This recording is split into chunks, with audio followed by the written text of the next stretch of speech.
글 강영아, 그림 유영주.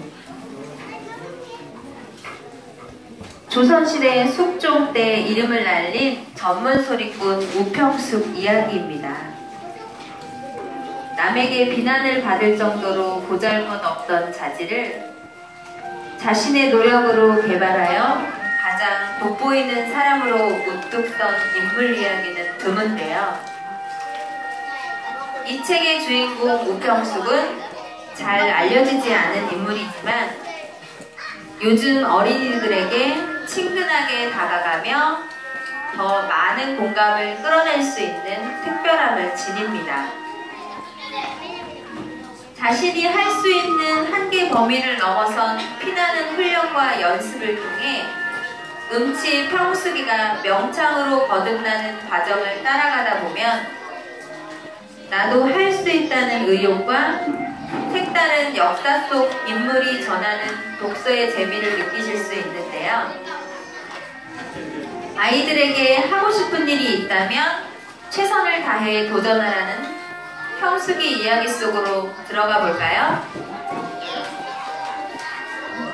우평숙이란 이름을 들어보면 여자였을까요? 남자였을까요? 맞습니다. 이름은 여자 같지만 주인공인 평숙이는 남자입니다. 소리를 하려면 인물도 좋아야 하고 다양한 목소리도 낼 줄 알아야 하고 청중을 사로잡을 만한 몸동작도 간간히 해야 되는데요. 우평숙은 어땠을까요? 인물도 기이할 만큼 못생기고 어렸을 적엔 아주 음치였다고 합니다. 평숙이가 노래를 부르면 귀를 틀어막고 차라리 장독 깨는 소리를 듣는 것이 낫겠다며 평숙이가 얼마나 음치였는지를 말해주고 있습니다. 책을 읽다 보면 우리의 소리가 소개되는데요. 짧게 우리의 소리를 한 소절 들어보고 이야기를 이어가겠습니다.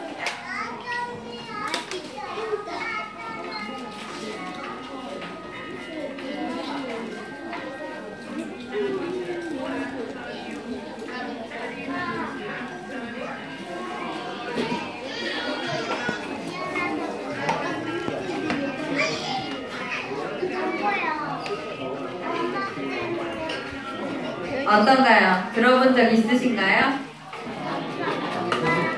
이 노래는 조선 숙종 때 아이들이 불렀던 노래입니다.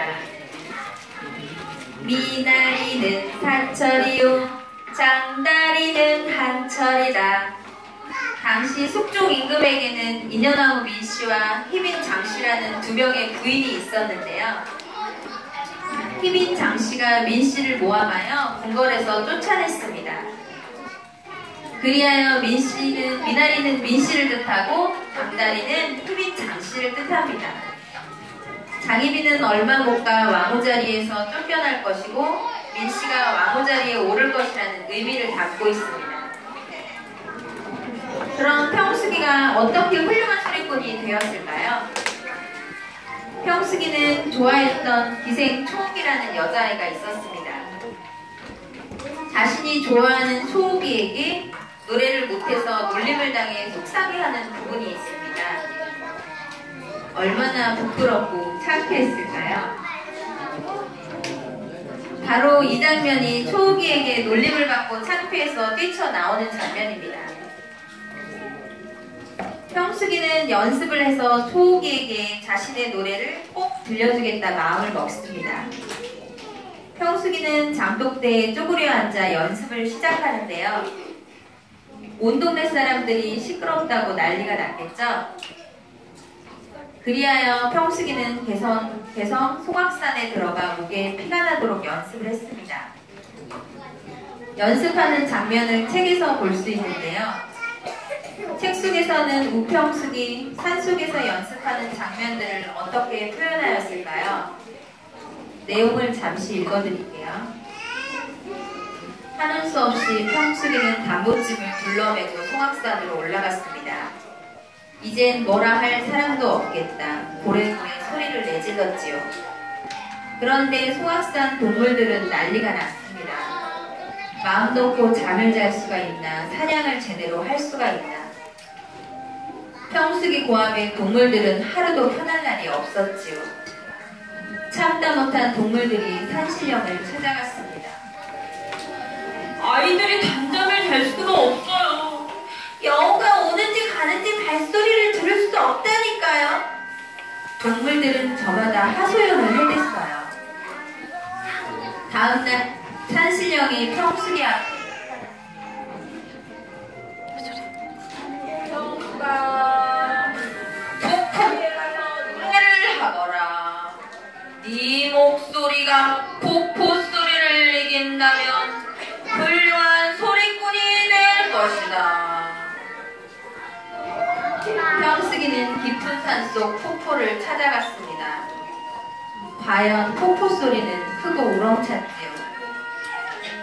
평수기는 폭포 아래 자리를 잡고 소리를 내봤어요.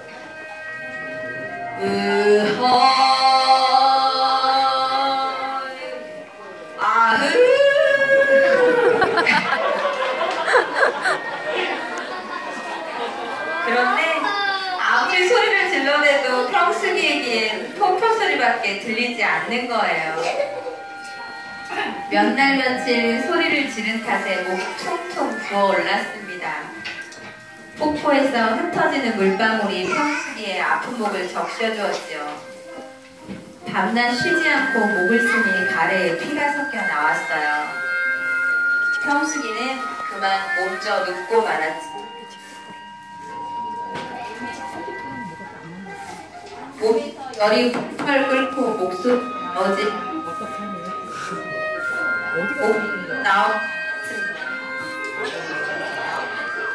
목소리가 진짜 안 나온다.